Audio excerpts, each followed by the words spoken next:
밤새 또 많은 눈이 내려서 오늘은 더 불편한 삶일 것 같습니다. 어제도 많은 눈이 내렸었는데 오늘 새벽에는 밤새도 많은 눈이 내린 것 같습니다. 다니시는 길에 또 여러분의 건강에 또 하나님이 함께하여 주시기를 간절히 축복합니다. 오늘 본문의 말씀에는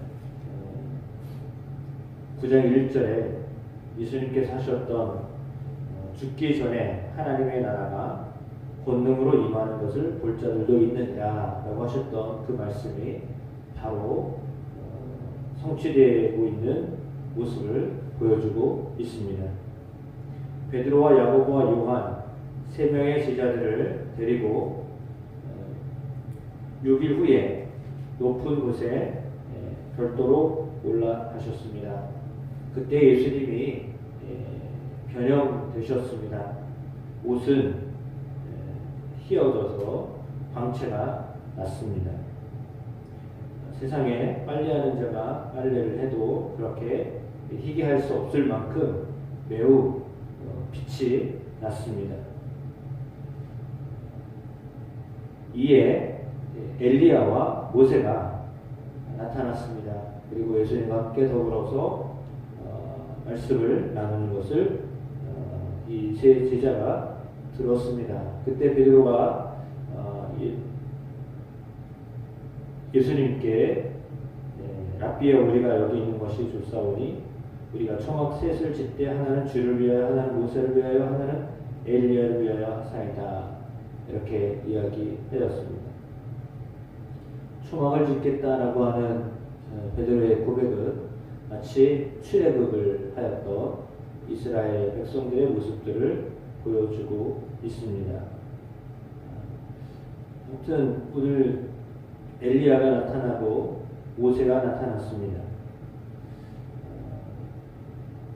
두 사람의 특징은 이스라엘을 위하여서 헌신했던 사람들입니다. 이스라엘 백성들을 하나님께로 인도했던 사람들입니다. 특별히 엘리야는 죽음을 맛보지 않냐고 하나님의 곁으로 갔었던 선지자입니다. 두 사람 다 선지자였다라고 볼 수 있습니다. 아무튼 이들은 예수님께 다가와서 무언가를 이야기했습니다. 이때 제자들이 그 광경을 보고서 무척 놀랐고 또 무서웠습니다. 그래서 무슨 말을 할지 알지 못했다. 베드로의 모습을 이렇게 기록해 놓았습니다. 그때 구름 사이에서 음성이 났습니다. 그 음성은 내 사랑하는 아들이다. 너희는 그의 말을 들으라 라고 하는 상당히 짧은 음성이었습니다. 그러나 이 음성은 매우 중요합니다.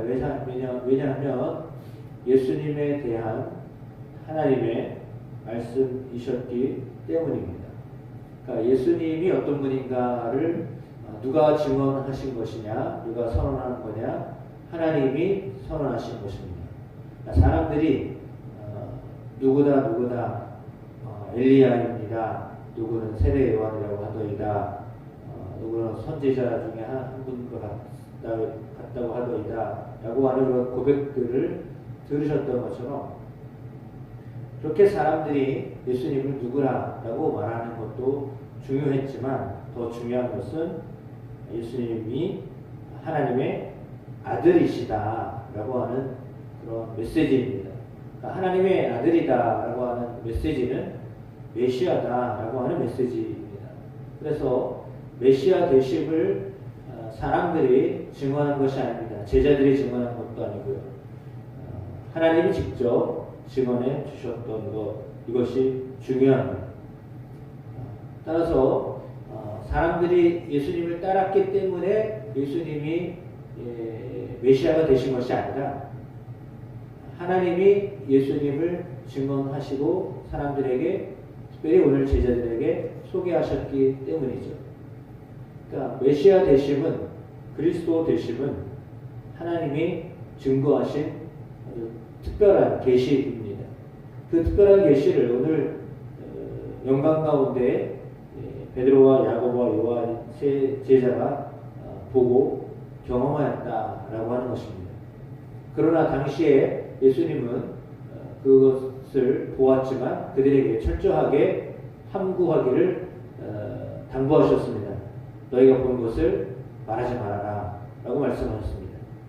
이 비밀에 대하여서 누설하지 말 것을 가르쳐 주셨습니다. 그러니까 제자들이 사실은 어떤 말인지도 모르지만 그래서 죽은 자 가운데서 다시 산다는 말이 무슨 말이냐, 부활이 무슨 말이냐 라고 하는 그런 당시 너무 당황스러웠던 베드로와 야고보와 요한의 모습들을 우리에게 보여주고 있습니다.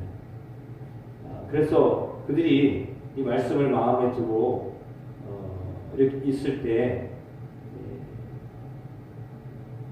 그들은 또다시 질문합니다. 엘리야가 먼저 와야 하리라고 서기관들이 이야기하는데 어떻게 된 겁니까? 그러니까 엘리야가 과연 먼저 왔다.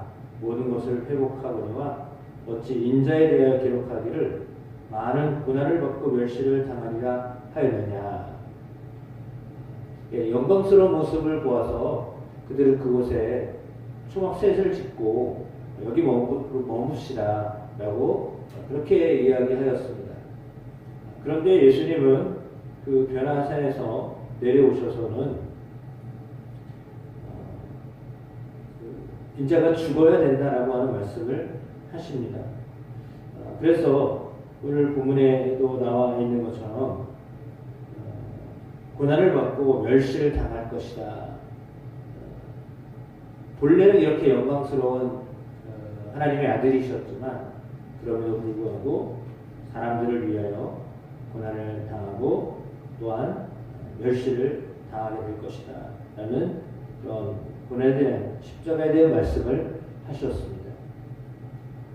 메시아로 오신 구원자로 오신 예수님 이 땅에 오셔서 우리를 위하여서 철저히 낮아지시고 또한 고난을 당하셨습니다. 그리고 멸시를 당하실 것을 분명히 알면서 불구하고 그 길을 여전히 지금 걸어가고 계십니다. 그렇습니다. 예수님은 어떤 분입니까? 예수님은 누군가에 의하여서 메시아로 증명이 되셨습니까? 그것은 따랐던 제자들의 증언보다도 하나님이 직접 구름 사이에서 내 사랑하는 아들이니 너희는 그의 말을 들으라 라고 하는 하나님의 증언, 하나님의 선언 이것으로 인하여서 예수님이 어떤 분인지를 우리에게 가르쳐 주셨습니다. 그러나 그 예수님은 영광의 자리를 벗어나서 죽음의 자리로 가고 계십니다. 그 죽음을 통하여서 우리가 또한 영광의 자리에 이를 수 있도록 우리를 이끄시기 위하여서 예수님이 먼저 고난을 당하셔야 했습니다.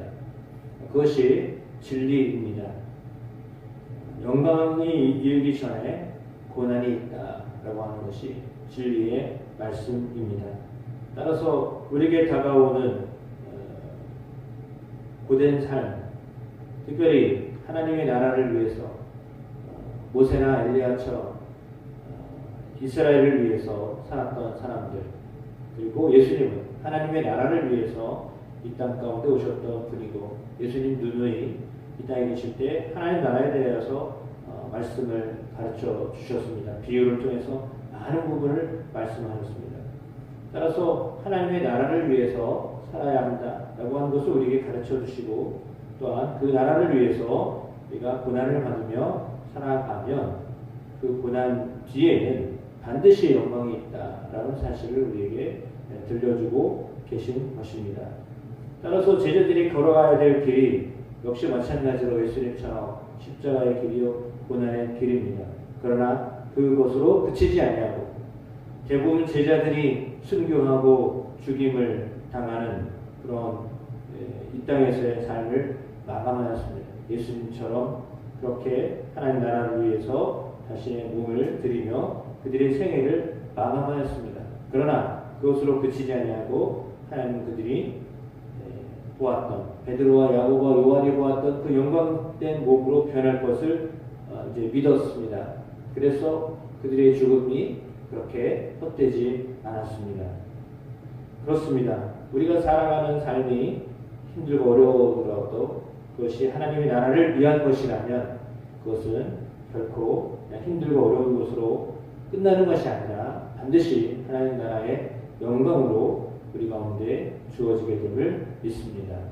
부활이라고 하는 영광으로 우리 가운데 하나님이 그 영광된 자리에 있게 하심을 믿습니다.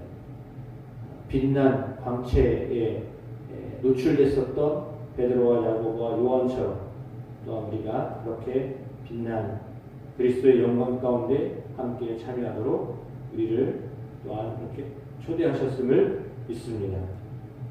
따라서 오늘 우리의 삶에 힘들고 어려운 일들이 있다 할지라도 그것이 하나님 나라를 위한 것이라면 기쁜 마음으로 그 길을 걸어갈 수 있는 저와 여러분의 삶이 되기를 주의 이름으로 축복합니다.